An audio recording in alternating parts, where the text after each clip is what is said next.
Yeah, I know all the best mom!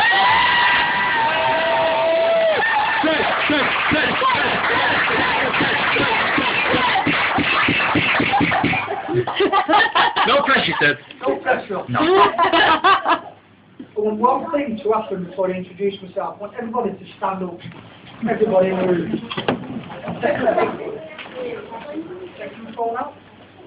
I want all the men in the room to stand like that. Okay? I want all the ladies in the room to stand like that. Okay?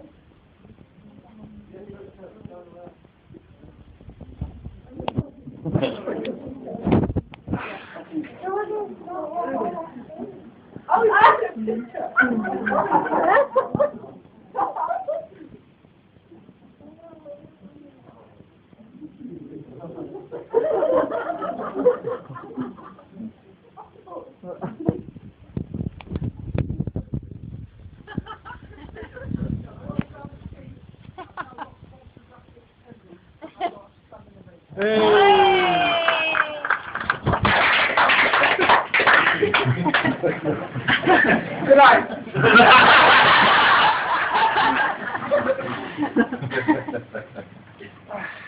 Anyway, let's crack on. Good afternoon, folks.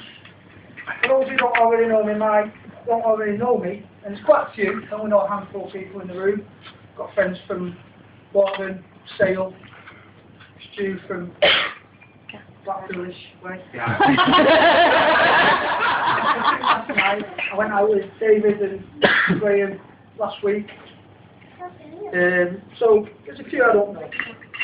Anyway, I'm the best man. So my full name, just for today and tonight, is Paul. Can I buy you a drink? So if you see me around, I'm going to be here for the rest of the night.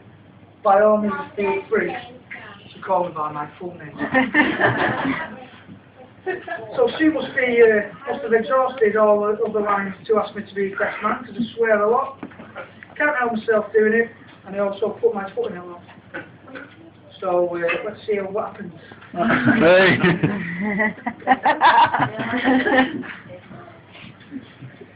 I must point out, 10 minutes ago, Karen gave me a short list of do's and don'ts. That I've got to stick to these. So I've done my speech already. She's asked me for number 1, not to swear. So I can't tell that one. Number 2, don't tell any rude jokes. So I can't do that one. Number 3, don't tell any lies. So one go. And the last one is I've got to tell positives about Stu. I mean,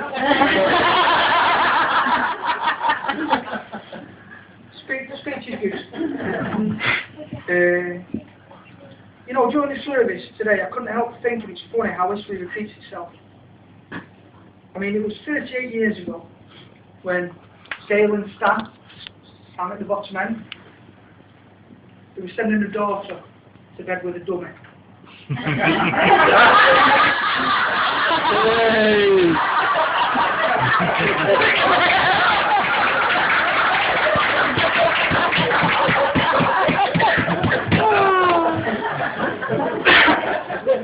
I chose myself to that one. Hey! Nice one, Paul.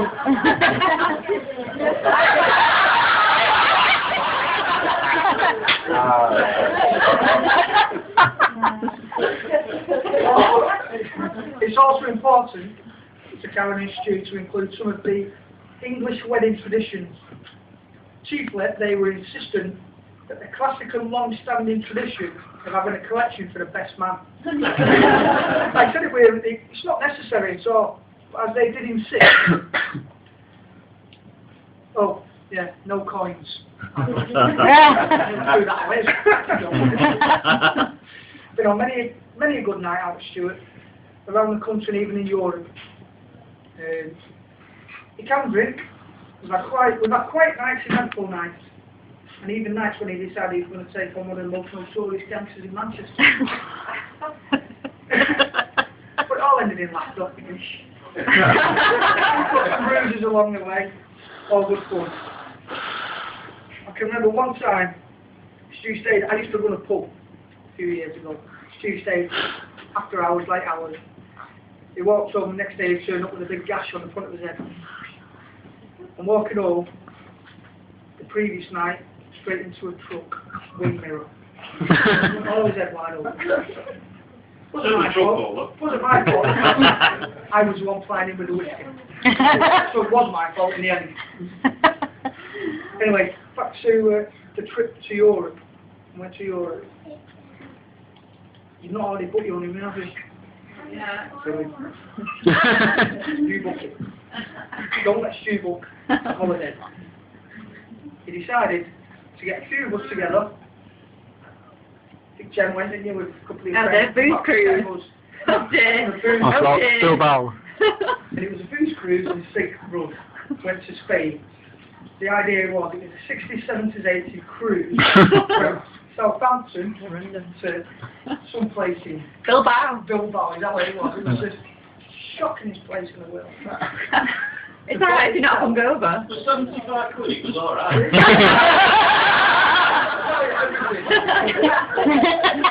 The ship that we got on the ship was a ferry. There was no cruise ship involved in this. It was a ferry. That was a safe Stu. Apparently now, when we were going, they had these kind of stabilisers on these ships and ferries, more than the ship, that stop it from rocking. Well, from the moment I got on it, that was it. Goose. Couldn't drink, couldn't eat. You stood literally in the aisleways, like that, walking backwards and forwards. The first night there was a big dance floor, it was packed. And all of a sudden, half of it was empty, because everyone was at the window. And 2 seconds later, everyone was on the other one. The genius plan to go on a trip. We got all the way to Spain, and it, as I say, it was for a cig and a booze run. So we'd bring loads of cigs back, loads of booze, and we'd sell it all on again. Everyone would be laughing. We got to where we went to, there was no booze shops, and there was one tobacconist. And we got to the tobacconist, there was a queue from this store to Garstan.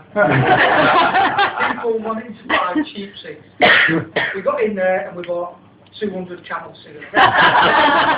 That's all we got. And then on the last night, we had it was a dress-up night, we did a fancy dress. For some reason, one of us who was in the party, he was dressed as Austin Powers. He smuggled a gun onto the ship. Went through all security, there was a gun on the ship. So it was only a toy gun, not really a gun. Just a classification. But Stu ended up dressing as Elvis in a big white all-in-one with a big collar. He was all dressed up. I was dressed as Marilyn Monroe. White dress on and a wig. And They all stunning. after 6 nights. And then there was a tribute act on that night. We didn't know what it was. Elvis. So the music came on. Elvis said first night started walking. He got there and he got to the top of the stairs, dressed exactly the same as Stu. So then Stu decided, we're having a bit of this. So we've got the proper Elvis impersonator still at the top of one stair. Stu decided to go to the other. So no one knew who was the artist.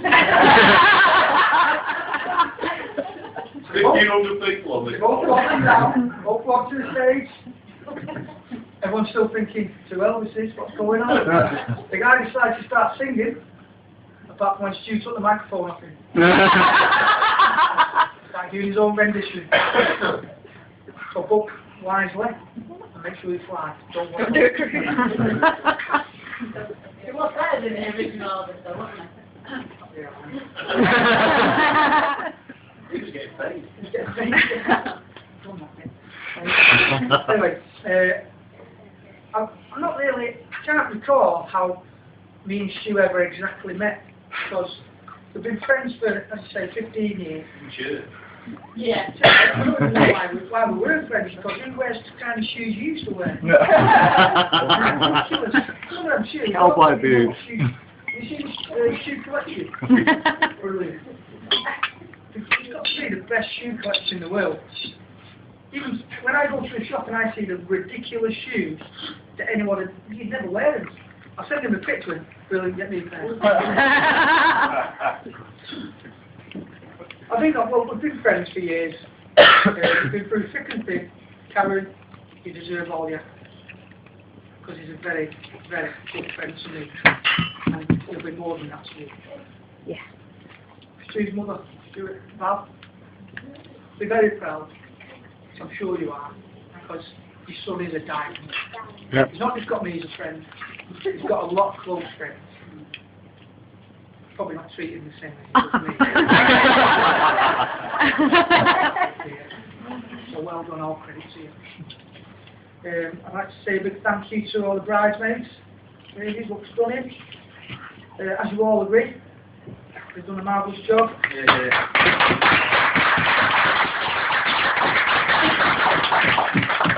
Indeed, they're only eclipsed by Karen herself. So I'm sure you're all agree.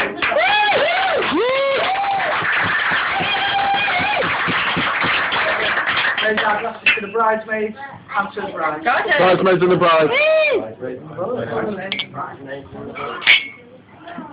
Sam, of course, Sam. I think Sam's just grown up 10 years for that speech. It's 13. I said to him last night, we went out for a meal. I was talking to you. You know you told me not to do that. No. I didn't think I was close to that one. Anyway, Sam has just grown up 10 years doing that speech. Why didn't you say that? Well, you're feeling right.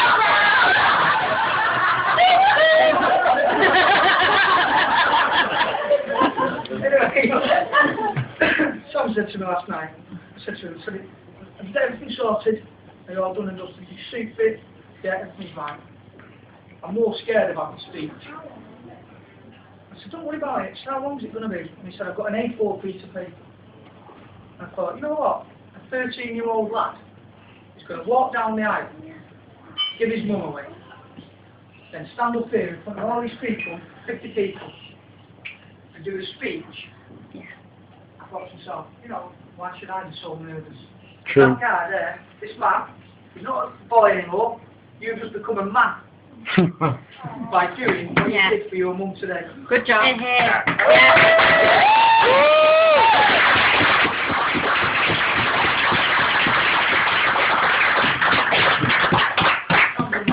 Yep. So he wants sambucas all night.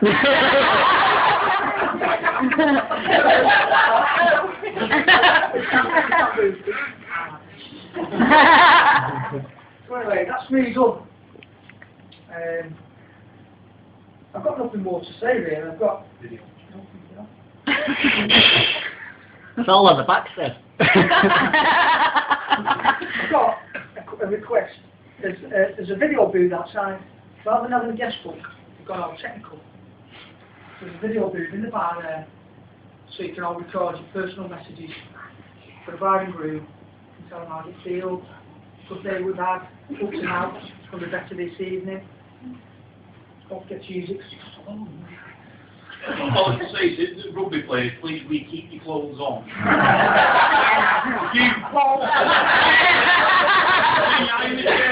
Down London just to actually do it. Right, you're laughing it already. So that's me done. Stop interrupting me, speak. So anyway, I've got a little poem in it. It's not really a poem, it's a 3-liner, but I think it's brilliant. So ladies and gentlemen, please be upstanding and raise your glass.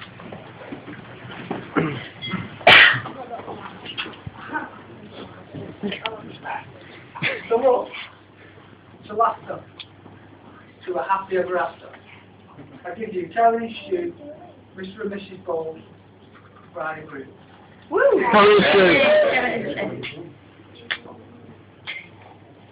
Thank you. Bravo.